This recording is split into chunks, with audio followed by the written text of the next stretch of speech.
সুপ্রিয় দর্শক মন্ডলী, চলছে ফুটবল, সরি হ্যান্ডবল। ওইদিকে বলতে ওইদিকে ফুটবল হাতে দৌড়াচ্ছেন 4 নম্বর জার্সি পরিহিত সিনহা আপু এবং গোল।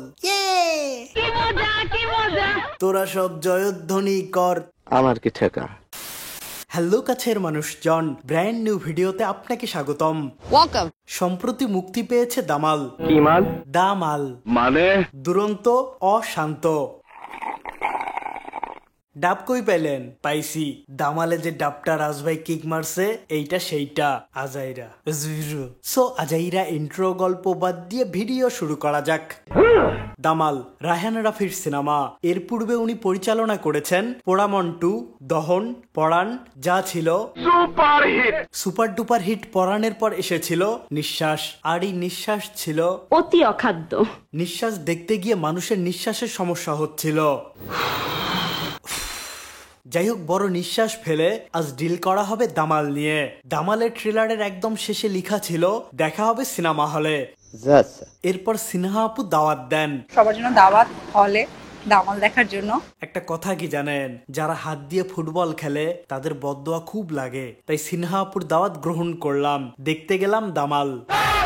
একদম শুরুতে সেন্সর সার্টিফিকেটে দেখলাম সিনেমার দৈর্ঘ্য 2 ঘন্টা 33 মিনিট 36 সেকেন্ড। আমাদের শো ছিল সন্ধ্যা 7:35-এ। সো স্বাভাবিকভাবেই রাত 10টার পরে সিনেমা শেষ হওয়ার কথা। এদিকে ইন্টারভেলের ব্রেক তো আছেই, কিন্তু দামাল 9:40-এর মাঝেই শেষ। টেনে টুনে 2 ঘন্টার সিনেমা, আধা ঘন্টা পুরাই হাওয়া। সেন্সর সার্টিফিকেটের পর সিনেমা কি ট্রিম করে ফেলে দেয়া যায়? বলতে পারবো না। বুঝলাম না সময় নিয়ে কেন এত সলসাতুরি। তার কৈফিয়ত কি তোমাকে দিতে হবে? সরি। সিনেমার প্রেক্ষাপটে আসি। দামাল ছিল স্বাধীন বাংলা ফুটবল দলের গল্প থেকে অনুপ্রাণিত, ইন্সপায়ার্ড একটা গল্প। 1971 সালে মুক্তিযুদ্ধের সময় ভারতের নানা প্রান্তে ফুটবল খেলেছিল স্বাধীন বাংলা ফুটবল দল। উদ্দেশ্য ছিল 2টা: 1, বাংলাদেশকে সারা বিশ্বের সামনে তুলে ধরা, 2, ফান্ড রেইজিং। এই পরিকল্পনা দারুণ কাজ করে, দুর্দান্ত ফুটবল খেলে দলটি। পাশাপাশি সে আমলের হিসেবে 16,33,000 টাকা ফান্ড রেইজ করে পাঠানো হয় মুক্তিযুদ্ধ তহবিলে। Hats off. স্বাধীন বাংলা ফুটবল দলকে নিয়ে একটা ডকুমেন্টারি আছে, মুক্তির জন্য ফুটবল, দেখতে পারেন। দেখবো। আমরা সিনেমায় ফিরি। ঐতিহাসিক সত্য ঘটনা থেকে অনুপ্রাণিত হলেও দামালে সিনেম্যাটিক লিবার্টি নেওয়া হয়েছে। স্ক্রিন প্লেতে ছিলেন নাজিমুদ্দৌলা। সিনেমার প্রথম অর্ধ ছিল স্লো বিল্ড আপ, দ্বিতীয় হাফে সেই ভিত্তি প্রস্তরের উপর বড় দালানি বানানো হয়েছে। আমি নিজের চোখে দেখেছি। দামাল সিনেমার বড় চ্যালেঞ্জ ছিল ফুটবল খেলাটা ঠিকঠাক মতো দেখানো, বাস্তবসম্মত লাগা। সেই চ্যালেঞ্জে খুব ভালোভাবেই উতরে গেছে দামাল টিম। বিশেষ বাহবা পাবেন চিত্রগ্রাহক সুমন সরকার। ফুটবলের ভাইব, গ্র্যান্ডনেস, ইমোশন সুনিপুণভাবে ক্যাপচার করেছেন। সিনেমায় অনেক গুজবাম মুহূর্ত ছিল যা মানুষকে কানেক্ট করতে পেরেছে। মানুষ হাততালি দিয়েছে, চিল্লাপাল্লা করেছে। এবার অভিনয়। শুরুতে শরীফুল রাজ। আজকাল বাংলা সিনেমা দেখতে গেলেই রাজের দর্শন মিলে। পরাণে রাজ, হাওয়াতে রাজ, এবার দামালে রাজ। চারদিকে শুধু রাজ রাজ। দামাল একটা পিরিয়ড ফিল্ম, ব্যাকড্রপ 1971। শরীফুল রাজকে দেখে মনে হয়েছে উনি সেই সময়ের। ওনার লুক, গোফের স্টাইল, ডায়লগ ডেলিভারি, ফুটবল খেলা জমছে মেলা। তবে পুরোপুরি হতাশ সিয়ামকে নিয়ে। ওনাকে কোনো অ্যাঙ্গেলে 1971-এর দুর্জয় লাগেনি, একদম নায়কই লেগেছে। চুলের স্টাইল থেকে এক্সপ্রেশন সবকিছুই হতাশার। পর্দায় ওনাকে দেখলেই মনে হতো 1971 না, 2022ও না, 2025 সালের কেউ। ভবিষ্যৎ থেকে এসেছে, মাত্রই চুলে স্প্রে মেরেছে। তবে ফুটবল খেলায় সিয়াম পাবেন প্লাস পয়েন্ট। এর জন্য যে আলগা খেটেছেন তা পর্দায় প্রতিফলন করেছে, অপেশাদার লাগেনি। That's it. নেক্সট, দামালে গোলরক্ষক ছিলেন সুমিত। তার চরিত্রের নাম ছিল মনির ভাই। মনির ভাই সিনেমা জুড়ে একটা শকে ছিলেন, চরিত্র থেকে বিন্দু মাত্র বের হননি। শক ধরে রেখেছেন প্রতিটা ফ্রেমে, এমনকি খেলার মাঠেও। এই হলো দামালের 3 ফুটবলার। হ্যাঁ ব্যাস। স্বাধীন বাংলা ফুটবল দলের সদস্য ছিল 30 জন, কিন্তু দামালে আমাদের ভালোভাবে পরিচয় করিয়ে দেয়া হয়েছে 3 জনের সাথে। বাকিদের নিয়ে কোনো তথ্য পাইনি, তাই বলার কিছু নেই। বলো অন্য কিছু বলি। বলো। ফুটবল নিয়ে সিনেমা, সামনে কাতারে ফুটবল বিশ্বকাপ, ফ্রিতে কাতারে যাবেন। But how it possible? উপায় বলে দিচ্ছি।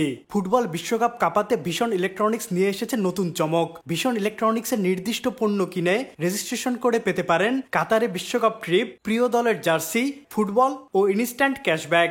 সো কি কিনবেন ঠিক করেন, আমি দামালে ফিরি। সিনেমায় রাজের নায়িকা ছিল সিনহা আপু। চরিত্রের টোন ধরে পরিস্থিতি অনুসারে পারফর্ম করেছেন। দামালের দ্বিতীয় হাফে তার চরিত্রের ভালো কর্মকাণ্ড ছিল, জুৎসই ইমোশনের সাথে তা নিভিয়েছেন।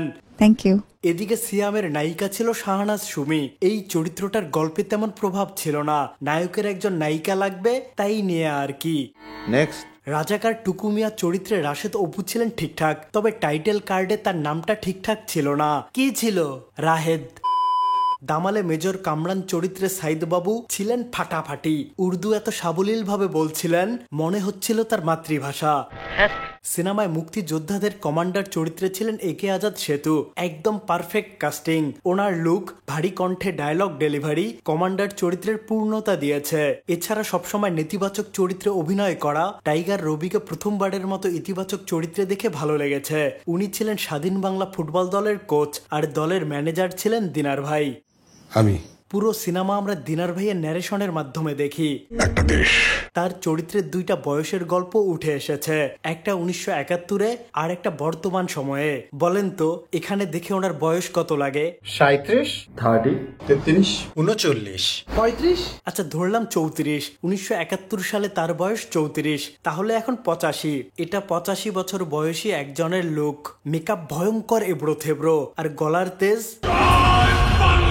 25 বছর বয়সী তরুণের থেকে পাওয়ারফুল, যার ফলে ন্যারেশনটা শুনতে একটু অডই লাগছে। দিনার ভাই অসাধারণ অভিনেতা, কিন্তু বৃদ্ধ এই চরিত্রটা জুৎসই লাগেনি।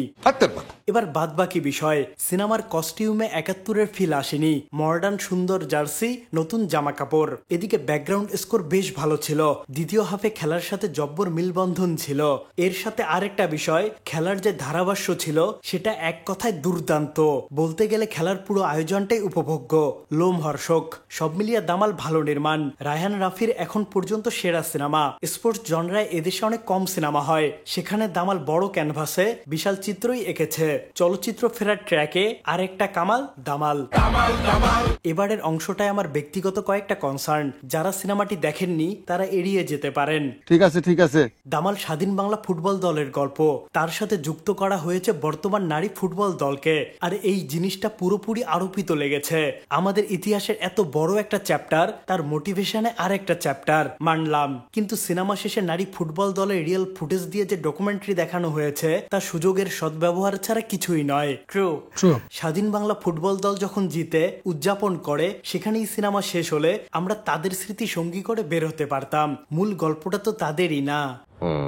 নারী ফুটবল দলের স্ট্রাগল, কীর্তি, ছাদখোলা বাসে উদযাপন, এগুলো নিয়ে আলাদা সিনেমা হবে। জোর করে একই গল্পে ঢুকানোর দরকার কি? 2018 সালে দামালের প্রি প্রোডাকশন শুরু হয়, আর নারী ফুটবল দল ছাদখোলা বাসে উদযাপন করলো এই তো সেদিন। দামালের শেষে এটাও যুক্ত করে দিয়েছে। বলেন কি? হ্যাঁ, সিনেমায় যখন পতাকা নিয়ে ঢুকার এই দৃশ্যটা আসে, তখন ফট করে আসলে এই ছবি ঢুকিয়ে আমাদের মনে করানো হয়। এমন অদ্ভুতুরে কাণ্ড জীবনে প্রথম দেখলাম। সিনেমার এন্ড ক্রেডিটের পূর্বে ঐতিহাসিক ছবিগুলো দেখিয়ে ট্রিবিউট কি দেয়া যেত না? অবশ্যই যেত। এছাড়া দামাল অনেক খাপছাড়া। সিয়ামের দুই ফ্রেন্ডকে একবার দেখলাম মুক্তিযোদ্ধা ক্যাম্পে, এরপর হঠাৎ দেখি পাকিস্তানি ক্যাম্পে বাধা। কেমনে কি হয়েছে এখনো জানা যায়নি স্যার। Copy that. ইতিবাচক নোট দিয়ে শেষ করি। দামালের যে প্রমোশন করা হয়েছে তা আমাদের সিনেমা ইতিহাসে দৃষ্টান্ত। ভালো কন্টেন্টের পাশাপাশি প্রমোশন হোক দামালের মতো। সো আজ এই পর্যন্তই। ভিডিও ভালো লাগলে সামাজিক কাজে লেগে পড়ুন। সো আজ আমি যাচ্ছি, খুব শীঘ্রই দেখা হবে নতুন ভিডিওতে।